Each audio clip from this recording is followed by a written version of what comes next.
ఒక్కసారి గెలిచినందుకే ఇంత కాన్ఫిడెంట్ గా మాట్లాడుతున్నావు? ఈ సునంద ఆలోచించడం మొదలు పెడితే ఎంత క్రూరంగా ఉంటుందో నీకు తెలీదు. నువ్వు మనుషుల్ని నమ్ముకుని ప్లాన్ చేస్తావు, కానీ నేను నా మనసుని నమ్ముకొని ఆలోచిస్తాను. ఆ బలం కన్నా ఈ బలం చాలా గొప్పది. చూడు, అనవసరంగా నన్ను రెచ్చగొట్టకునేలా. ఇప్పటిదాకా నేను సూర్య మీదే కాన్సన్ట్రేట్ చేశాను.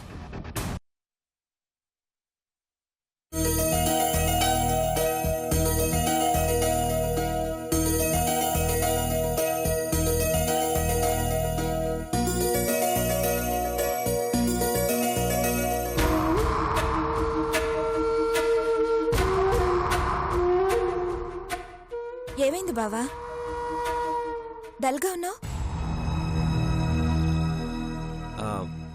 ఏం లేదు, కొంచెం టైర్డ్ అయ్యానంతే. అలాగా.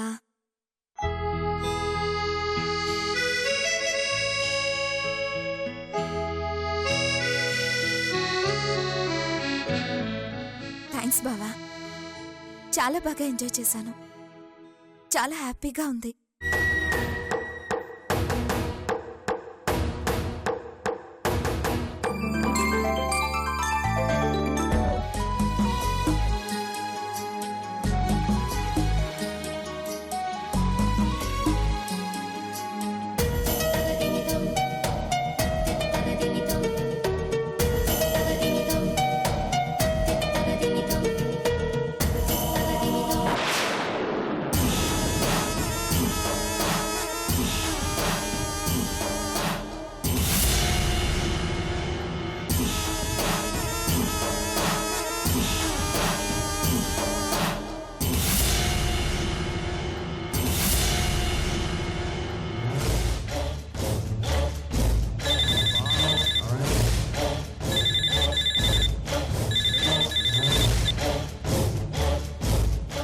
చెప్పండి మూర్తి గారు.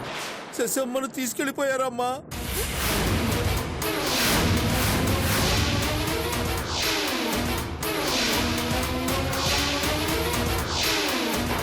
తీసుకెళ్ళిపోయారా? ఎవరు తీసుకెళ్ళిపోయారు? ఆ సుబ్బు వైదేహి వచ్చి నన్ను కొట్టి శశమ్మని అజయ్ని తీసుకెళ్ళిపోయారమ్మా.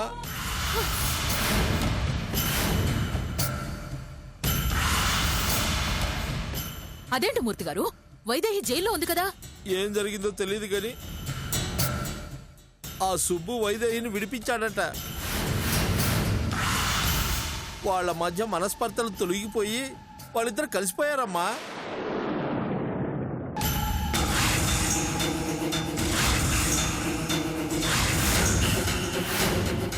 మీ మీద కోపంతో ఇంటికొచ్చారు. మీరు లేకపోయేసరికి నన్ను కొట్టి శశమ్మని తీసుకెళ్ళిపోయారమ్మా.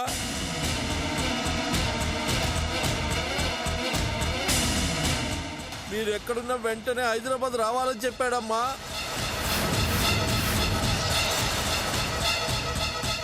లేకపోతే శశమ్మని చంపేస్తామన్నారమ్మా. వద్దు వద్దు వద్దు, వాడికి నేను వస్తున్నానని చెప్పండి.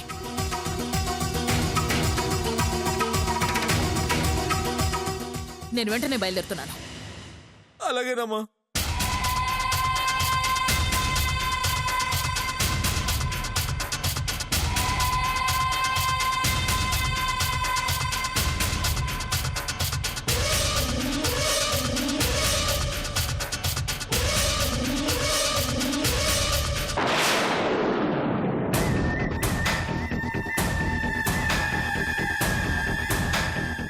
మీరు చెప్పిన న్యూస్కి సునందకి దిమ్మ తిరిగిపోయి ఉంటుంది మూర్తి గారు.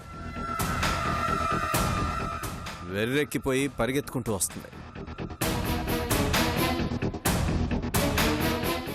ఇన్నాళ్ళు అది మా జీవితాలతో ఆడుకుంది కదా, ఇప్పుడు మేము దాంతో ఆడుకుంటాం. ఇప్పుడు దాని జుట్టు మన చేతిలో ఉంది కాబట్టి మనం ఒక ఆట ఆడించవచ్చు. అంతా బానే ఉందండి, కానీ మన నాటకం బయటపడిన రోజు నన్ను ఎంత టార్చర్ పెడుతుందో అని భయంగా ఉంది. మూర్తి గారు, ఇంత పిరికివారేంటి మీరు? మేమంతా ఉన్నాం కదా. ఈసారి దాన్ని చావు దెబ్బ కొడదాం. చచ్చిన పాములా అదే పడి ఉంటుంది. మీరేం కంగారు పడకండి. సుబ్బు, సునందనైతే రప్పించగలం, కానీ తర్వాత ఏం చేద్దాం?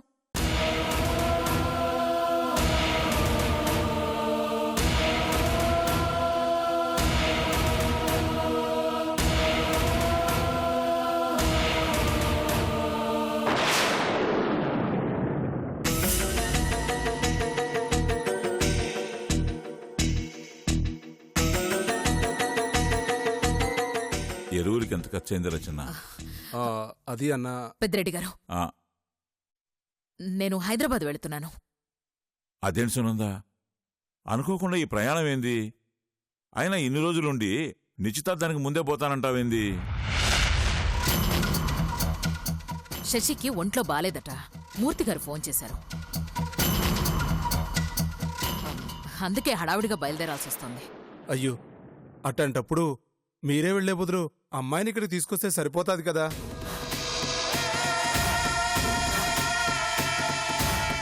అవును సునందా, ఈ సమయంలో నువ్వు లేకుండా పోతే సూర్య చాలా బాధపడతాడు. మాకు కూడా ఏదో వెల్త్గా ఉంటది. కాబట్టి మేమెవరైనా వెళ్ళి అమ్మాయిని హాస్పిటల్లో చూపించుకొని తీసుకొస్తాంలే.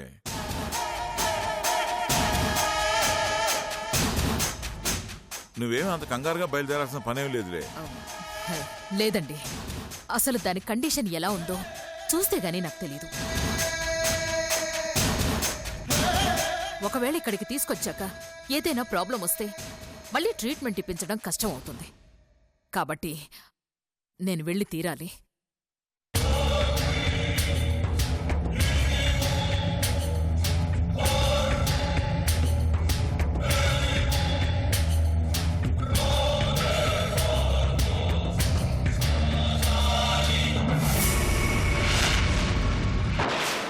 ఏందమ్మా ఈ సమయంలో ఇట్లాంటి ఇబ్బంది వచ్చినది?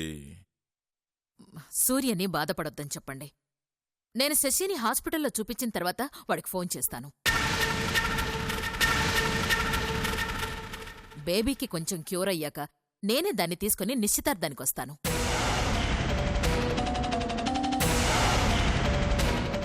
సరేనమ్మా, బిడ్డ ఆరోగ్యం కంటే మించినదేముంది. పోయిరా. సరే, వస్తానండి. ఆలోచన అన్నా,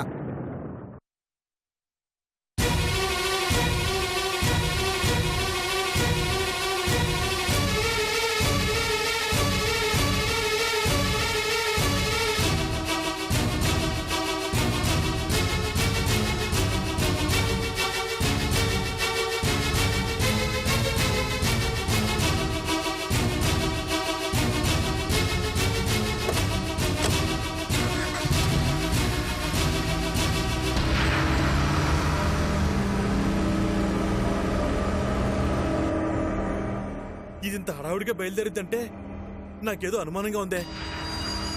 మళ్ళీ ఏ దుర్మార్గపు ఆలోచన చేసిందేంటో.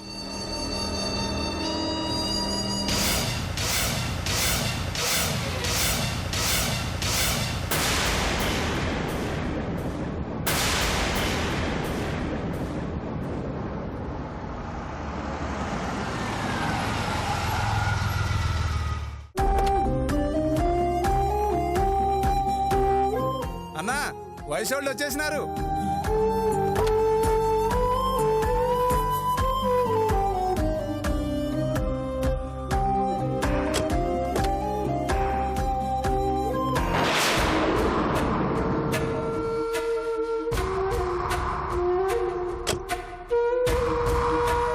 నాన్నా, చిట్టి తల్లి వచ్చేసినారా? అమ్మయ్య, ఇప్పుడు నా మనసు కుదిరిపడినది. ఎక్కడ ఏ ఇబ్బంది పడలేదు కదా? ఏ ఇబ్బంది లేదు నాన్న, చాలా హ్యాపీగా గడిచిపోయింది. సరే సరే, లోపలికి పదండి. రండి రండి. ఏమ్మా, అనుకున్నవన్నీ దొరికాయా? దొరికాయమ్మా. లోపలికి పద, చూపిస్తాను. రా.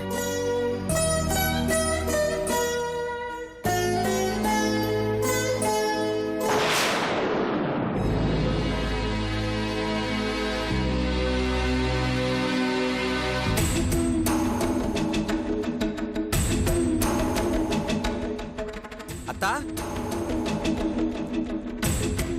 అత్తా, అత్తా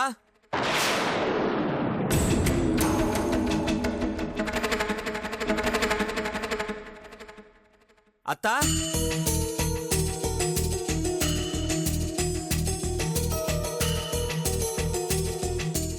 సూర్య, సునంద గారు హైదరాబాద్ బయలుదేరినారు. హైదరాబాదా? సడన్ గా ఎందుకు వెళ్ళింది?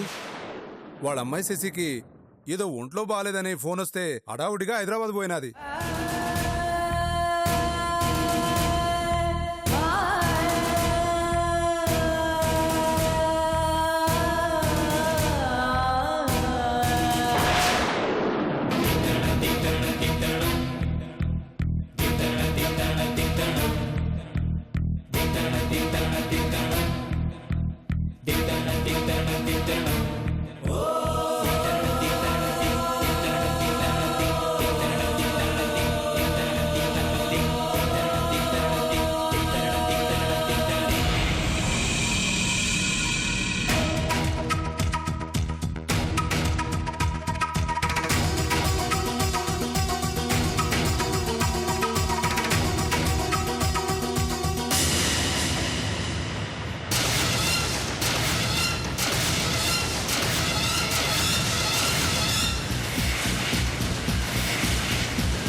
అమ్మగారు వచ్చేసారా? అసలేం జరిగింది మూర్తి గారు? మీరు అనుకున్నదంతా రివర్స్ లో జరిగిందమ్మా. ఆ సుబ్బు వైదేహి ఒకటైపోయారు. మీ మీద కక్ష కట్టి శశమ్మని ఎత్తుకెళ్ళిపోయారు. ఎత్తుకెళ్ళిపోతుంటే మీరేం చేస్తున్నారు? నేను అడ్డుకోవాలనే ప్రయత్నించానమ్మా, కానీ గన్ను గురిపెట్టి బెదిరించేసరికి ఏమీ చేయలేకపోయాను.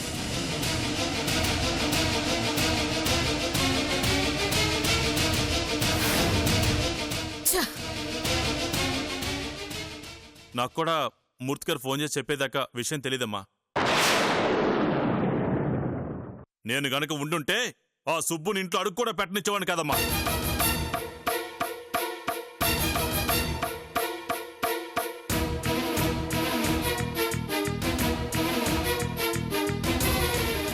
ఆ రాక్షసుడు శశమ్మని ఎన్ని కష్టాలు పెడుతున్నాడో ఏమో.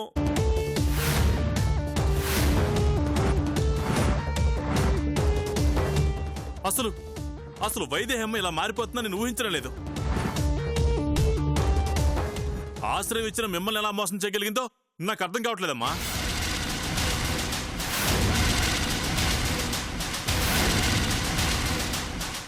ఇన్నాళ్ళు తను చాలా మంచిదనుకున్నాను, సొంత అక్కలా భావించి సహాయం చేశాను. కానీ ఆ అమాయకత్వం వెనక ఇంత దారుణం దాగుంటుందని నేను అనుకోలేదమ్మా. తను ఒక ఆడదే అన్న విషయం మర్చిపోయి ఇంకో ఆడపిల్లని కష్టపెడుతోంది. అది బాగుపడదమ్మా. మీలాంటి మంచి మనుషుల్ని బాధ పెడుతున్నందుకు అంతకంత అనుభవించే తీరుతుంది. అసలు ఆ సుబ్బు ఏం చెప్పి వైదేహమ్మను తన వైపు తిప్పుకున్నాడో తెలియదు గాని మీరు చేసిన మేలుని ఒక్క రోజులో మర్చిపోయి ఆ మృగం పంచన చేరిపోయింది. ఇదంతా చూస్తుంటే ఆ సుబ్బు మీ మీద ఎంత కక్ష కట్టాడో అర్థమవుతుందమ్మా. త్వరగా ఏదో ఒకటి చేసి శశమ్మను విడిపించాలమ్మా, లేదంటే వాడు ఏ అపాయం తలపెడతాడోనని భయంగా ఉందమ్మా. ఏం చేయమంటారు మూర్తి గారు? వాడెక్కడున్నాడో తెలీదు, శశిని ఎక్కడ దాచాడో తెలీదు. ఎలా కనిపెట్టాలి, ఎలా కాపాడుకోవాలి?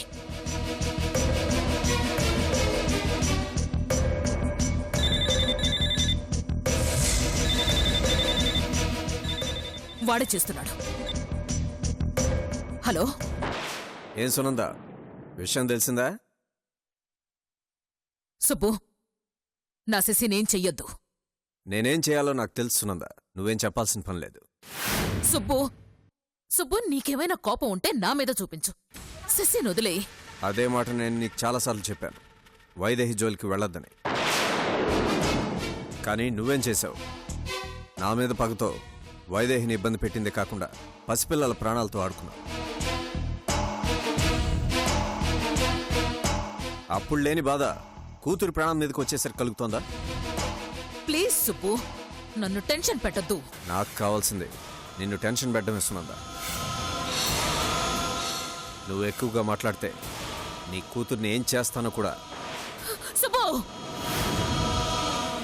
శశికి ఏదైనా జరిగిందంటే మాత్రం నేను ఊరుకోను. ఏంటి వాయిస్ రేజ్ అవుతోందేంటి? ఇప్పుడు బాల్ నా కోర్టులో ఉంది. నేను ఆడించినట్టు ఆడడం తప్ప నీకు వేరే ఛాయిస్ లేదు.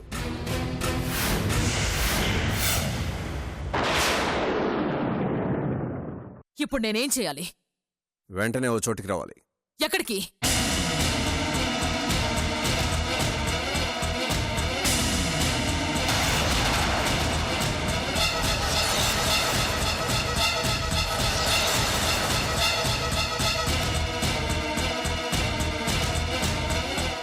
సునంద, నీ కూతురు నీకు దక్కాలంటే ఇంకో పావు గంటలో నువ్వు ఆ ప్లేస్లో ఉండాలి. ఇంకో విషయం, నువ్వు ఒక్కదానివే రావాలి. కాదని నీ క్రిమినల్ బ్రెయిన్ని ఉపయోగించాలని చూసావో నీ కూతురు శవాన్ని తీసుకెళ్లాల్సి వస్తుంది. గుర్తుంచుకో. సుబ్బు, నా మాట. సుబ్బు,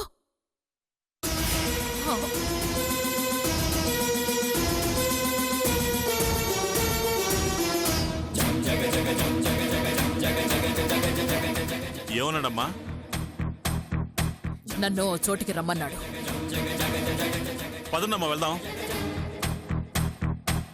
వద్దు బసవా, నన్ను ఒంటరిగా రమ్మన్నాడు. ఒంటరిగా వెళ్ళటం ప్రమాదం కదమ్మా. అవన్నీ ఆలోచించే పరిస్థితుల్లో నేను లేను మూర్తి గారు. అయినా నాకెక్కువ సమయం లేదు. ముందు నేను వెళ్ళి నా శశిని కాపాడుకోవాలి. సునందమ్మా,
రావు సునందా, పాపం చాలా అలసిపోయినట్టున్నావు. నా కూతురెక్కడా? తొందర ఎందుకు సునంద, వెయిట్ చెయ్యి. అయినా నువ్వు అడగగానే నీ కూతుర్ని అప్పగిస్తానని ఎలా అనుకున్నావు? నన్ను రెచ్చగొట్టొద్దు సుబ్బు. రెచ్చగొడితే ఏం చేస్తావు? మళ్ళీ పసిపిల్లల ప్రాణాల్ని అడ్డం పెట్టుకును, లేక నా తమ్ముళ్ళంటి అమాయకుల్ని అడ్డం పెట్టుకును మా ఇద్దరి మీద పగ సాధించాలని చూస్తావు, అంతేగా?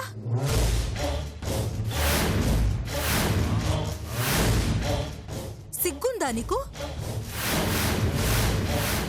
ఆడదానివేనా నువ్వు? మా మీద పగతో నువ్వెన్ని నీచమైన పనులు చేశావో తెలుసా నీకు? మనసెలా వచ్చిందే నీకు? నీ కూతురు కోసం ఇంత తపన పడిపోతున్నావే, మరి ఆ పసిపిల్లలు కూడా ఒక తల్లికి తండ్రికి పుట్టిన వాళ్లే కదా? వాళ్ళ అవయవాలతో వ్యాపారం చేయాలని చూస్తావా? వైదేహి ఉపోద్ఘాతాలు వినేంత ఓపిక నాకు లేదు. కలిసిపోయారుగా, ఇంకేంటి? నా కూతుర్ని నాకు అప్పగించండి. వైదేహి, ఇది మనిషి అయితేనే కదా మానవత్వంతో ఆలోచించడానికి. దీనికి మనుషుల విలువ, మనసుల విలువ అస్సలు తెలియదు. ఎంతసేపు దీనికి పగే ముఖ్యం. ఏయ్, నీతులు చెప్పడం మానేసి ముందు నా కూతురు ఎక్కడుందో చెప్పు. లేదు,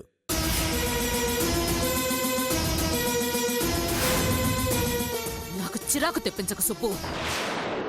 నాలో రాక్షసత్వాన్ని బయటకు తీయద్దు.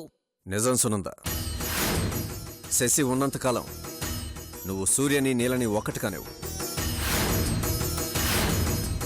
అందుకే శశిని చంపేశా చంపేశా చంపేశా చంపేశా చంపేశా చంపేశా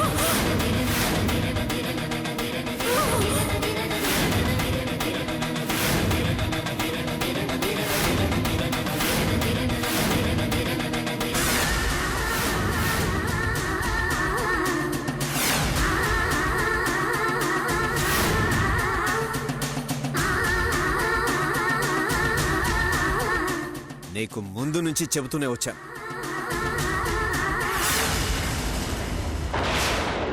నాకు నా స్నేహితుడి కుటుంబం కన్నా ఇంకేది ముఖ్యం కాదని. నీల జీవితం ఆనందంగా ఉండాలంటే శశి బతుకుండడానికి వీల్లేదు.